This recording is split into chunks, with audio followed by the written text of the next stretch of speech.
Yes, Kenya. Tamu sana, yes. Let's have a look at some remarks by Mythical Inturi as shared out by Nation some few hours ago. Nation, CS Linturi lauds KDF for transforming KMC into a profit-making entity. Yes. Those remarks by Mythical Inturi are a very interesting remarks because it shows clearly William Ruto's government is now applauding Uhuru Kenyatta's move to transfer KMC from livestock department to now defense. Because when Uhuru Kenyatta did that, William Ruto and his team were complaining and branding that as state capture. Right now, William Ruto's government is lauding that move. In this video, as usual, I want us to dig deep into that story to see the games being played here and what those games portends for Kenyans. If you are watching us for the very first time, subscribe, give this video a like. Yes. I don't know whether Kenyans have realized this, but William Ruto's government is doing the exact opposite of what William Ruto and his team were saying when they were campaigning. I've not seen any single thing William Ruto said during the campaigns that he has actually done as he did promise, apart from giving some jobs to his close friends and political associates. On that front, William Ruto has kept his side of the bargain. He's giving jobs to his cronies and allies. But in terms of the promises he made to Kenyans, to the so-called hustlers, I've not just seen any that William Ruto has so far fulfilled. So, it shows clearly that William Ruto was deliberately lying to Kenyans. Deliberately lying to Kenyans. And the interesting bit about it is that Kenyans bought those lies and voted for William Ruto as the president. Yes. Some Kenyans bought those lies and voted for William Ruto. And from where I sit, I think something is seriously wrong here with Kenyans. Why are Kenyans not wise enough to see when a leader is cheating and lying to them? How could William Ruto, or how could some Kenyans vote for William Ruto when it was clear beyond any reasonable doubt that some of the things he was promising, he was not going to deliver, based on Ruto's track record in 2013 and in 2017. Because in 2017 and in 2013, they promised some things during campaigns which they never delivered.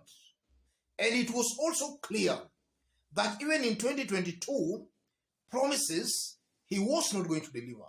And indeed, it's true, William Ruto is not delivering.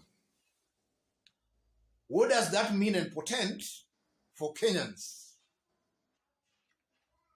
Going forward, Kenyans must be very smart and clever.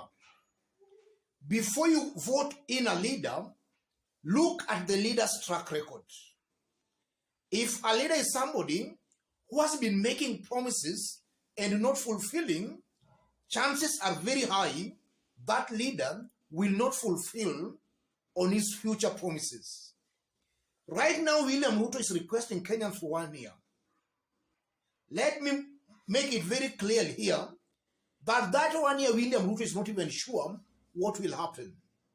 William Ruto has just given Kenyans that 1 year for fate to take its own course. William Ruto maybe thinks that after that 1 year, things will improve. Things will just naturally, without even the government's intervention, improve. I believe that's why William Ruto is giving Kenyans that 1 year.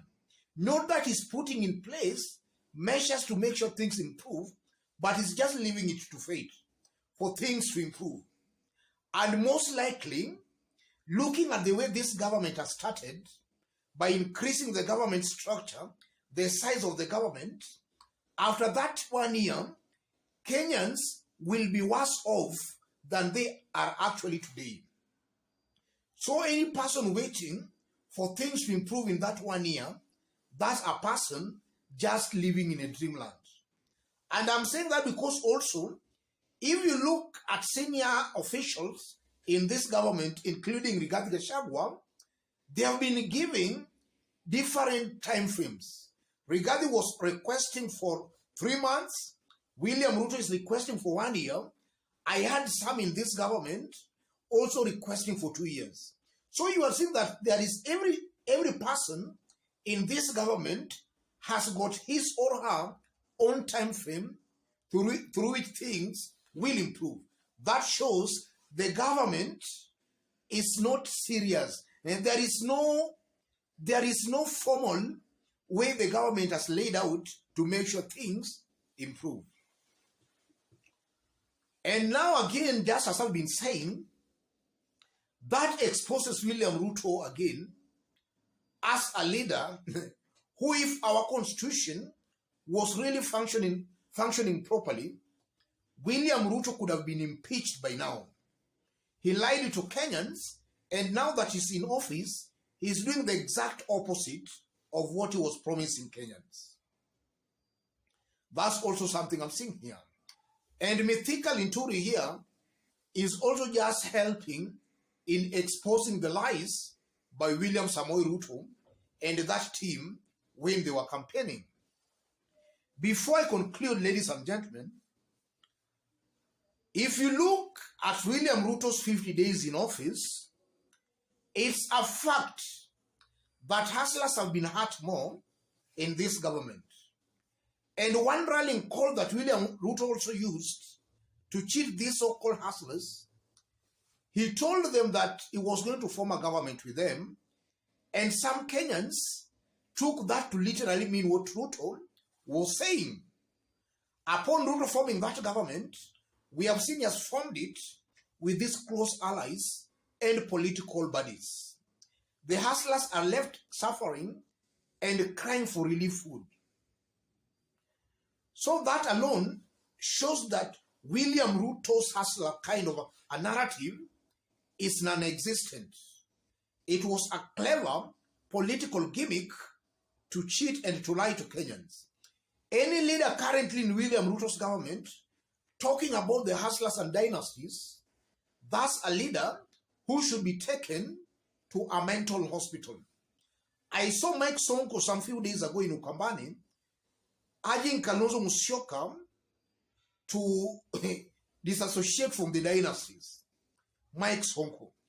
And if you look at Sonko, when he was a governor in Nairobi, he did completely nothing to Nairobi residents. And that's what informed his impeachment. So any leader telling you about the hustlers, the dynasties, that's a leader just mocking you. Kenyans don't want to hear those talks of dynasties or hustlers. What Kenyans now want to see is William Ruto and his government delivering. And also William Ruto of late, he has not talked about the so-called hustlers because now he's a dynasty. Yes, he has not talked about those so-called hustlers and dynasties. And the reason is simple. All along he was lying to Kenyans. That's a narrative he just wanted to use for that election. And it might be possible William Ruto is already now trying to look for a narrative for 2027 campaigns. Kenyans should reject and expose such kind of conmanship by our Kenyan politicians. Let me stop it there, ladies and gentlemen. Just as I did indicate when we were starting, if you are watching us for the very first time, subscribe, give this video a like. And to our fans and subscribers here, I'm very much humble, very grateful for the kind of support you are giving me here. God bless you, God bless Kenya. Any other person who want to support our channel as usual, I've pinned my number on the comment section. Contact me through the number or feel free to channel any kind of contribution to the number. Yes. And to those watching us outside Kenya, drop a comment, let us know from which part of the globe you are watching us from. If possible again, subscribe, give this video a like. Let's meet in our next analysis. Those remarks by Linturi shows the kind of hypocrisy, confusion in William Ruto's government. William Ruto deliberately lied and cheated Kenyans. Yes.